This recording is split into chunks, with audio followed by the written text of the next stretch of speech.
Volumen 3, enero 12, 1900. Diferencia entre el conocimiento de sí mismo y la humildad.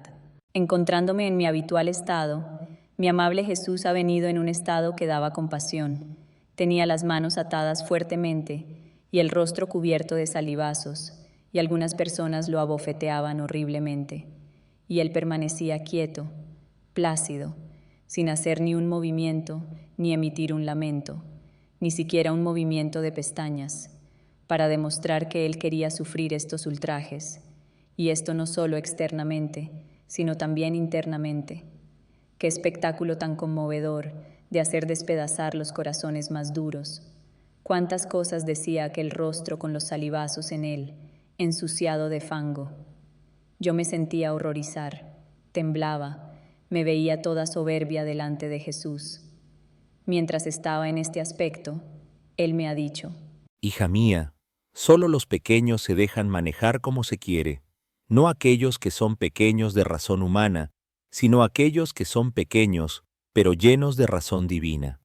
Solo yo puedo decir que soy humilde, porque en el hombre lo que se dice humildad, más bien se debe decir conocimiento de sí mismo, y quien no se conoce a sí mismo, camina ya en la falsedad.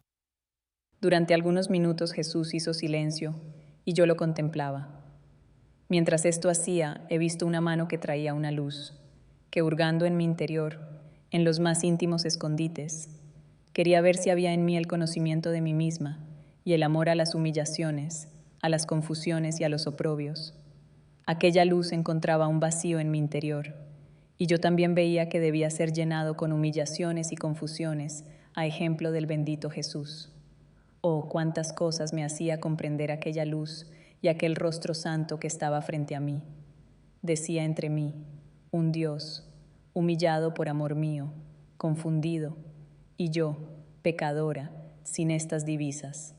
Un Dios estable, firme en soportar tantas injurias, tanto que no se mueve ni un poquito para liberarse de esos escupitajos fétidos. Ah, me parece ver su interior ante la divinidad y el exterior ante los hombres. Sin embargo, si quiere lo puede hacer, porque no son las cadenas las que lo atan, sino su estable voluntad, que a cualquier costo quiere salvar al género humano. ¿Y yo? ¿Y yo? ¿Dónde están mis humillaciones? ¿Dónde la firmeza, la constancia en el hacer el bien por amor de mi Jesús y por amor de mi prójimo? Ay, qué diferentes víctimas somos yo y Jesús, porque de hecho no nos parecemos en nada. Mientras mi pequeño cerebro se perdía en esto, mi adorable Jesús me ha dicho: Mi humanidad estuvo llena solamente de oprobios y humillaciones, tanto de derramarse fuera, he aquí por qué ante mis virtudes tiembla el cielo y la tierra, y las almas que me aman se sirven de mi humanidad como escalera para subir a probar algunas gotitas de mis virtudes. Dime, ante mi humildad, ¿dónde está la tuya?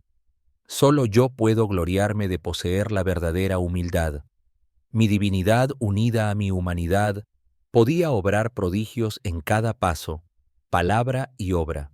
En cambio, voluntariamente, me restringía en el cerco de mi humanidad y me mostraba como el más pobre y llegaba a confundirme con los mismos pecadores. La obra de la redención en poquísimo tiempo podía hacerla, aun con una sola palabra, pero quise durante el curso de tantos años, con tantos trabajos y sufrimientos, hacer mías las miserias del hombre, quise ejercitarme en tantas diversas acciones para hacer que el hombre fuese todo renovado y divinizado aún en las mínimas obras, porque realizadas por mí, que era Dios y hombre, recibían nuevo esplendor y quedaban con la marca de obras divinas. Mi divinidad escondida en mi humanidad, condescender a tanta bajeza, sujetarse al curso de las acciones humanas, mientras que con un solo acto de voluntad habría podido crear infinitos mundos, consentir las miserias, las debilidades de otros como si fuesen suyas, con verse cubierta de todos los pecados de los hombres ante la divina justicia, y que debía pagar con el precio de penas inauditas y con el desembolso de toda su sangre, ejercitaba continuos actos de profunda y heroica humildad. He aquí, oh hija mía, la diferencia grandísima de mi humildad con la humildad de las criaturas, que ante la mía apenas es una sombra, aun la de todos mis santos, porque la criatura es siempre criatura y no conoce cuánto pesa la culpa como lo conozco. Yo, aunque sean almas heroicas que a mi ejemplo se han ofrecido a sufrir las penas de otros, pero éstas no son diferentes de aquellas, de las otras criaturas, no son cosas nuevas para ellas, porque están formadas del mismo barro. Además, el solo pensar que esas penas son causa de nuevas adquisiciones y que glorifican a Dios, es un gran honor para ellas. Además de esto, la criatura está restringida en el cerco donde Dios la ha puesto, y no puede salir de esos límites con los que Dios la rodeó. Oh, si estuviese en su poder el hacer y el deshacer, ¿cuántas otras cosas harían? Cada uno llegaría a las estrellas, pero mi humanidad divinizada no tenía límites, sino que voluntariamente se restringía en sí misma, y esto era un entretejer todas mis obras de heroica humildad. Había sido esta la causa de todos los males que inundan la tierra, esto es, la falta de humildad, y yo con el ejercicio de esta virtud debía atraer de la divina justicia todos los bienes. Así, que no parten de mi trono rescritos de gracias, sino por medio de la humildad. Ningún billete puede ser recibido por mí, si no contiene la firma de la humildad.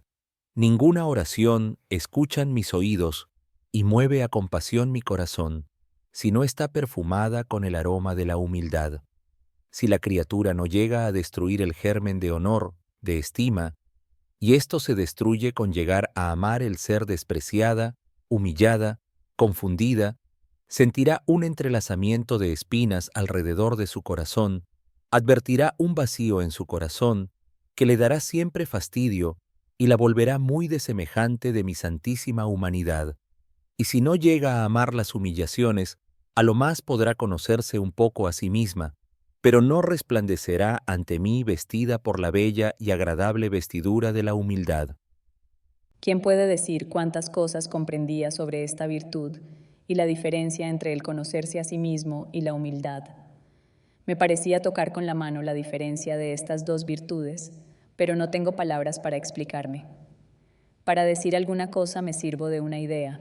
Por ejemplo, un pobre dice que es pobre, y aun a personas que no lo conocen y que tal vez pueden creer que posee alguna cosa, él les manifiesta con franqueza su pobreza. Se puede decir que se conoce a sí mismo y dice la verdad, y por esto es más amado, mueve a los demás a compasión de su miserable estado, y todos lo ayudan. Esto es el conocerse a sí mismo. Si después, aquel pobre avergonzándose de manifestar su pobreza, se jactara de que él es rico, mientras que todos saben que no tiene ni siquiera vestidos para cubrirse y que se muere de hambre, ¿qué sucedería? Todos lo desprecian, nadie lo ayuda, y llega a ser sujeto de burla y de ridiculez a cualquiera que lo conoce, y el miserable, yendo de mal en peor, termina con perecer. Tal es la soberbia ante Dios y aún ante los hombres, y he aquí que quien no se conoce a sí mismo ya está fuera de la verdad y se precipita por el camino de la falsedad. Ahora, la diferencia con la humildad. Si bien me parece que son dos hermanas nacidas en un mismo parto y que jamás se puede ser humilde si no se conoce a sí mismo, es por ejemplo un rico, que despojándose por amor a las humillaciones de sus nobles vestiduras, se cubre con miserables harapos, vive desconocido, a nadie manifiesta quién es él, se confunde con los más pobres, vive con los pobres como si fuera igual que ellos, hace de los desprecios y confusiones sus delicias, y esta es la bella hermana del conocimiento de sí mismo, esto es la humildad. Ah, sí, la humildad llama a la gracia. La humildad rompe las cadenas más fuertes, como son el pecado. La humildad supera cualquier muro de división entre el alma y Dios, y a Él la regresa.